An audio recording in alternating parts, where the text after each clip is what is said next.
Hello, my brothers and sisters in the Lord. Today we are at the Basilica of Sant'Anastasia.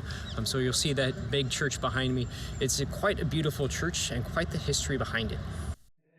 The Basilica of Sant'Anastasia is quite old. In fact, when the church was built, the Circus Maximus was still in use. So in theory, if you were attending Mass, you could hear the chariots thundering around outside of the church. Throughout the ages, there's been quite a number of renovations, of additions. They extended the nave. But this site has been a site of Christian worship for quite a long time. Throughout the history of Rome, this has actually been a very important church. In the 500s, this was the private chapel of the exarch. The exarch was the representative of the emperor in Constantinople to Rome. Further, this church is, at least traditionally, the place where St. Jerome would celebrate Mass when he was visiting Rome. So a very important site.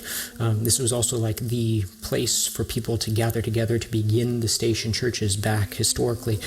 So they would gather here and then process off to Santa Sabina on Ash Wednesday. For our reflection today, I want to focus in on St. Anastasia herself. Now, not much is known about St. Anastasia other than the fact that she was martyred on Christmas Day.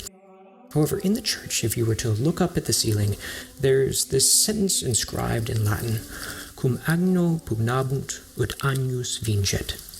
In English, this would translate as, with the lamb they fought, so that the lamb might win.